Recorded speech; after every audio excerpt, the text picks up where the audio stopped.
Ayan guys, magluto tayo ng pansit. Kasi meron tayong order. So, iinit muna natin tong ating kawali.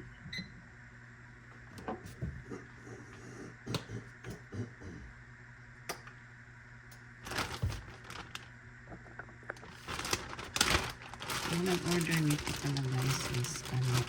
Ay, kanat siya pala.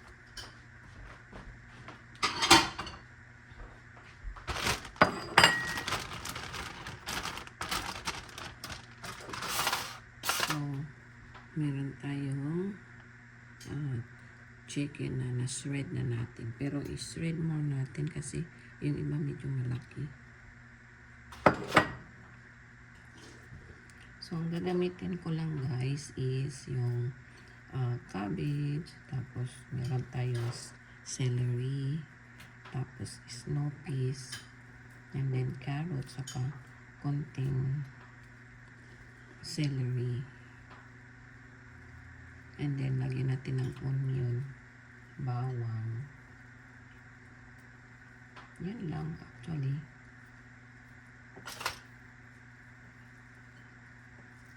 So, painitin muna natin yung ating kawali.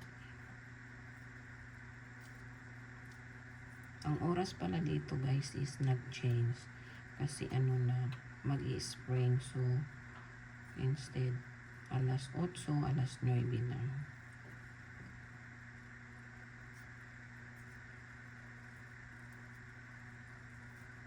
So, pick up po ni mamaya guys, mga alas 12. Nag-order po siya na to cassava cake. Nag-order din siya. Ayan na yung ating chicken na na-shred.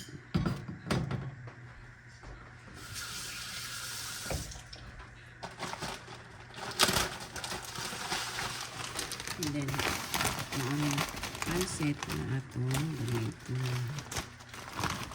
Asian store ko lang din po siya nabili.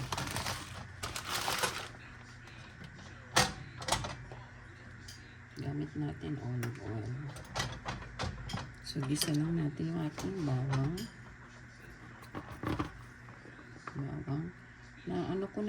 Na ko na to kahapon, na ready ko na. Para diretso na luto ayun. So, naghugas tayo ng kamay guys, kaya pwede natin i-touch. Isa lang natin yung ating video.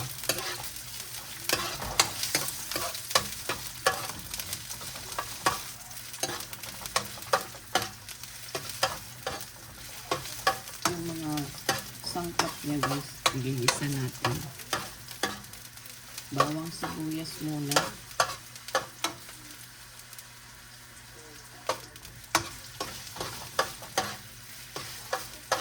Lagay natin yung ating chicken. Marami ito masyado. So, siguro.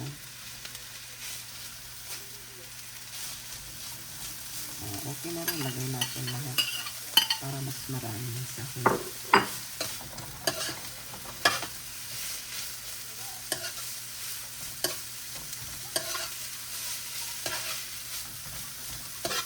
Nagluluto lang tayo guys pag merong order.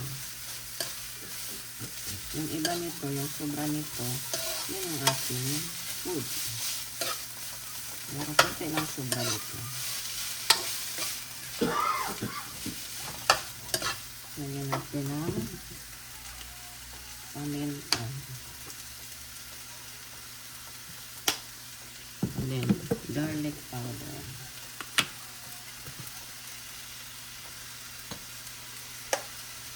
And then, onion powder. Pang ano kasi ito? Pang dagdag lasa.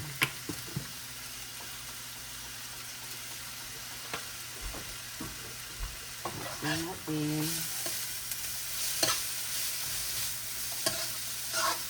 Yung ginamit natin pang pakulo dito sa chicken breast. Yun ang gamitin natin mamaya pang So, ilagay na natin yung ating mga veggies.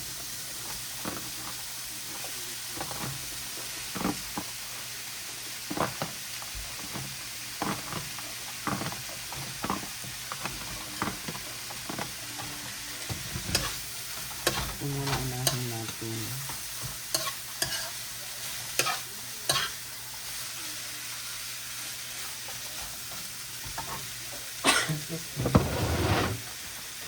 Lagyan natin ng konting sesame oil. Ang dagdag lasa. Mabango kasi ang sesame oil. Ano to siya? Sesame oil siya with pure sesame oil. Ayan. Ayan, mabango siya guys. Mabango. Siyempre, di mawawala yung ating magic sarap. Lagyan lang natin ng isa.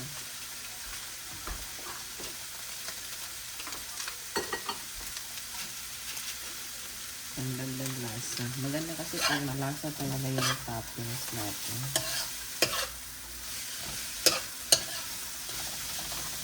Lagyan na natin ang ating ibang veggies. Maraming cabbage to, so huwag natin lagay lahat.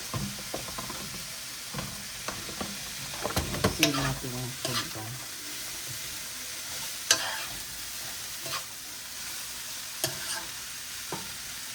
And then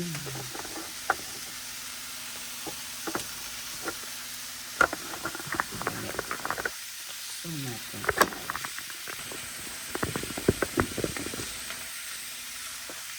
May pakasawasa kasi na guys, mahirap set up yung ating video. Kuha tayo ng oyster sauce.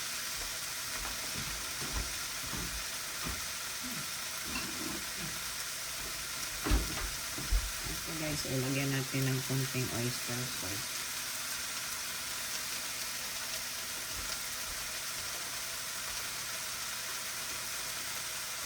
Natulog ang ating oyster sauce. Yeah, para mas malasa siya guys.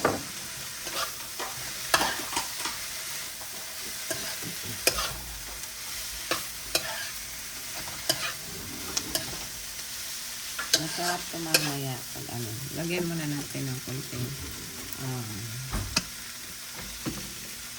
sesame oil. Para hindi siya dry.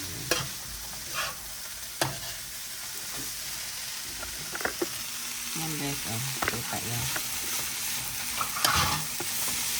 Diba? Ito pala pwede na siyang i-ulam. Ito. Pwede na ito siyang i-ulam.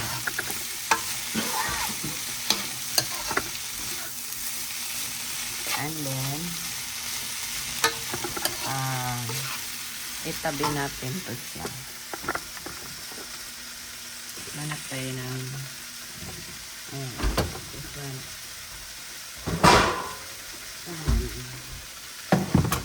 kasi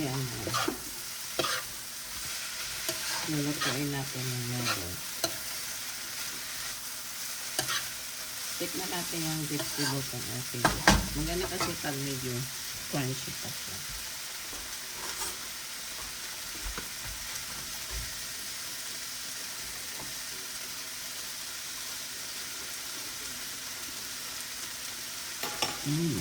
Malinamnam pala.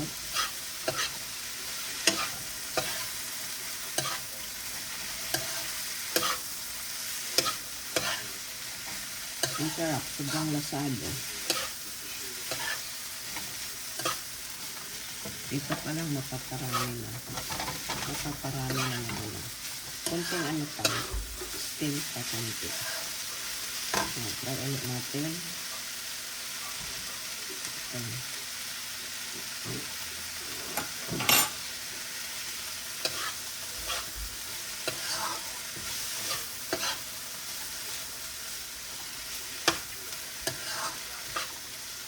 Masarap pag medyo crunchy-crunchy pa yung ano.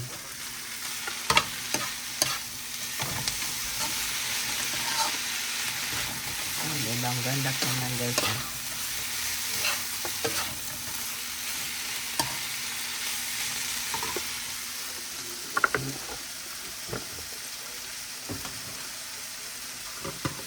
Lagyan ko lang ng konti itong nol.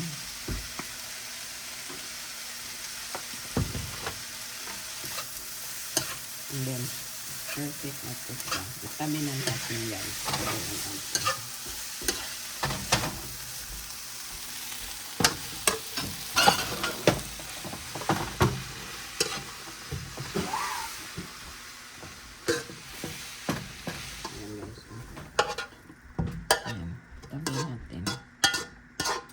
Kasi lutuin natin yung ating pansit.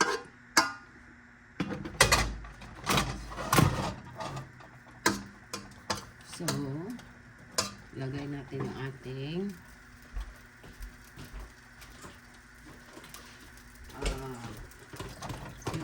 broth.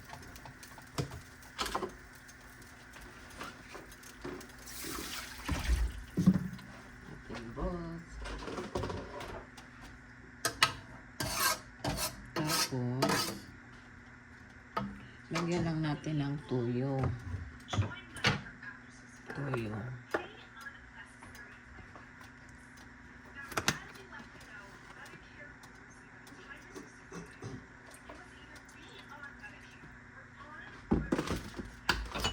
And then,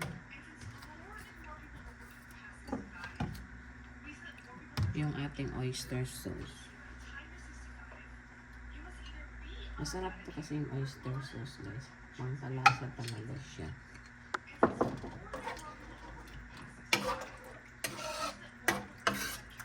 And then, ilagay na natin yung ating pansit. Dalawa lang ginagamit ko ito guys. Sa dalawa.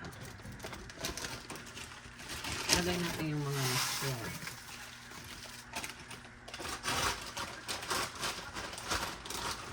Dapat pala bili uli ako nito. Kasi wala na ata yung isda. Meron pa tayong isda. So, yan. Babad lang natin yan hanggang sa lumambot. Pipick upin to ng mga noon. So, tamang-tama. So, habang binababad natin, linisin na natin yung ating kusina.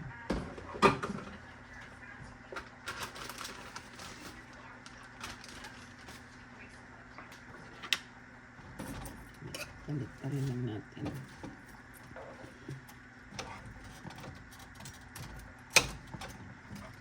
Meron daw kasing party yung yung magpipick up nito mga alauna.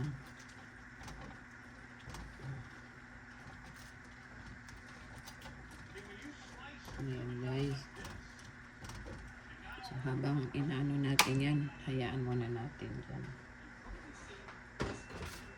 Hanggang sa lumambot.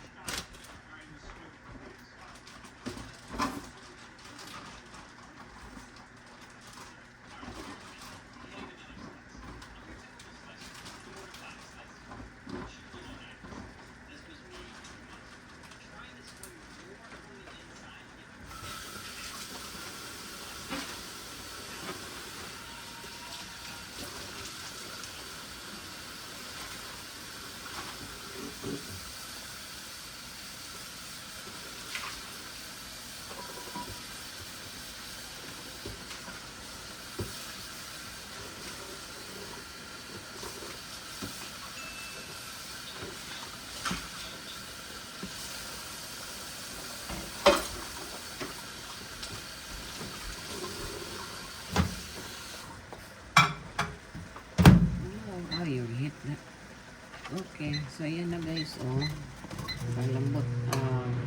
Palambutin lang natin ito.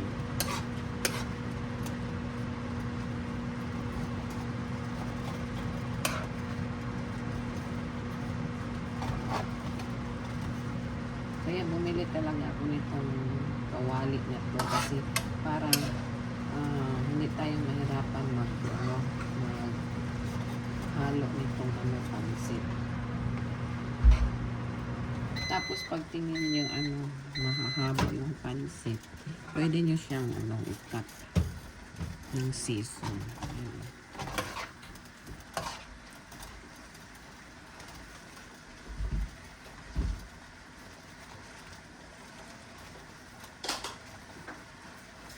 Ayan, lagyan natin ng paminta.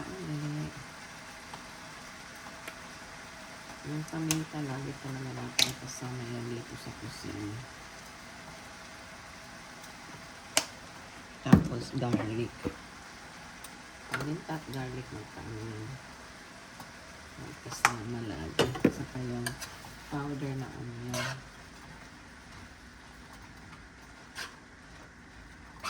Ngayon natin yung powder. Ang sa naman. Ganyan naman tayo pang magluto.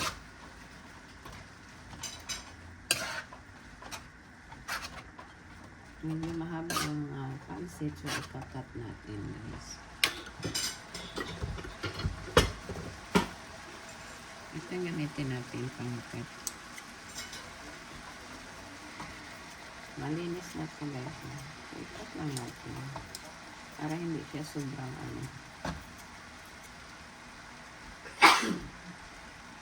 hindi siya sobrang haba.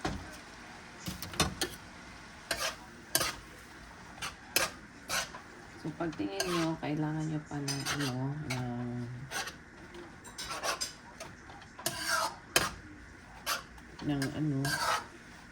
duhot, dagdagan nyo lang.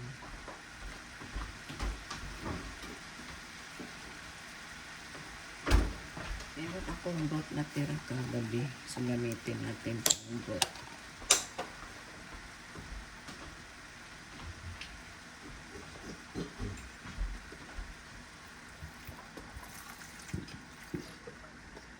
So, unti-unti lang. Kasi lulutuin pa natin yung pansit eh.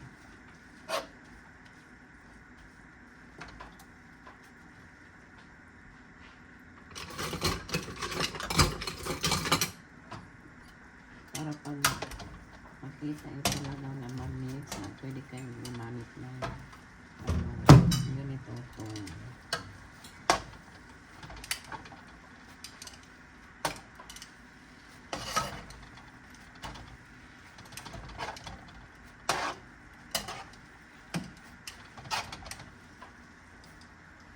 Ayan guys, malapit lang maluto.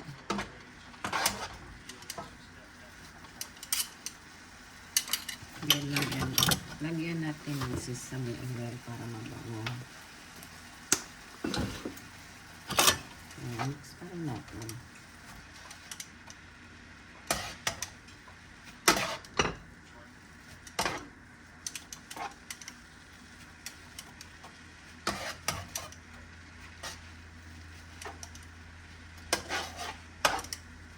Ayan, saka natin tikman kung okay na.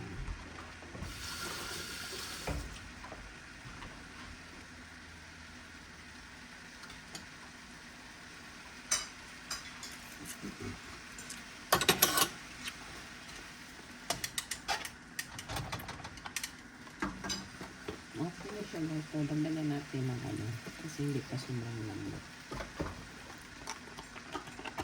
Medyo natin itaas natin yung ating stove. Ayan. Lagyan natin ng pa guys na ito oyster sauce para mas malasa siya.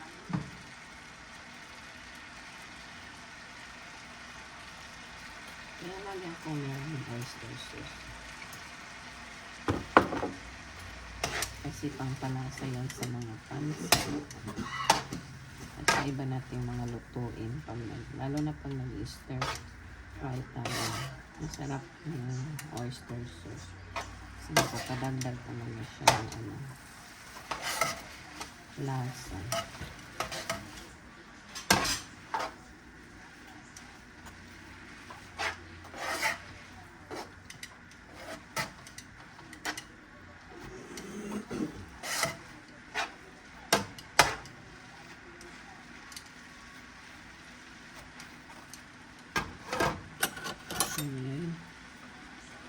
Yan guys, ito. Malapit yan. Kita nyo.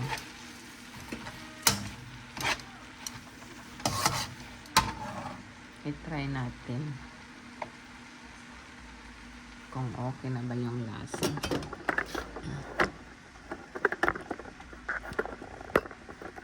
Lasa ng ating pansit.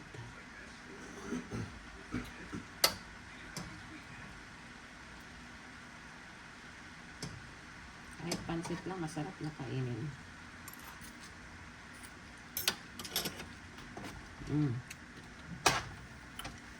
Sarap na niya guys.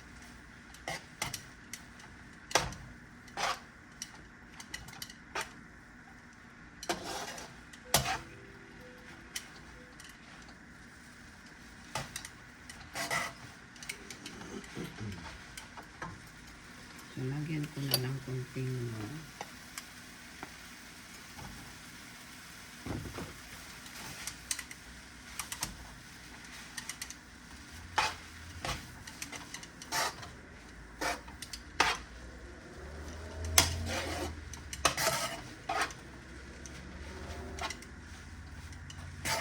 masarap po mamaya pag i-mix na natin yung ating topping.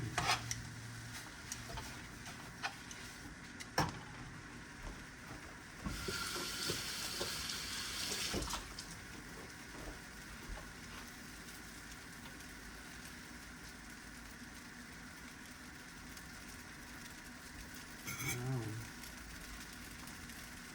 Nahulog. Try natin ulit. Yung konti lang.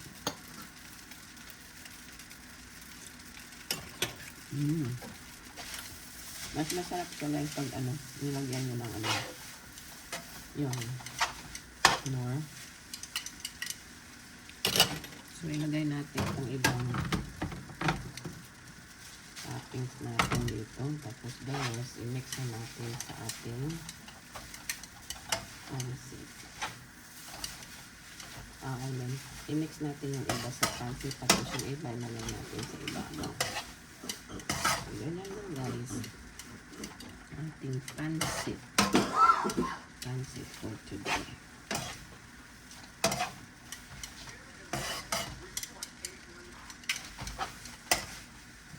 Off na natin. Tapos pa tayo ng pan para ilagay natin ating pansit.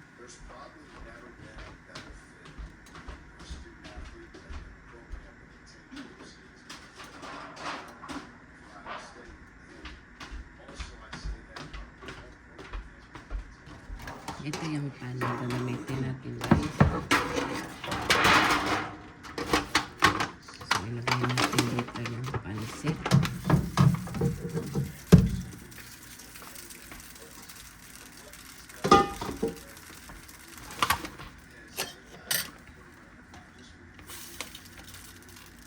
So, ito na yung ating pansit guys. Ganyan. Tapos, saka natin ilagay yung ating topping sa ibabaw.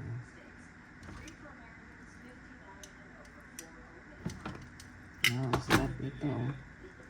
Perfect to siya sa party.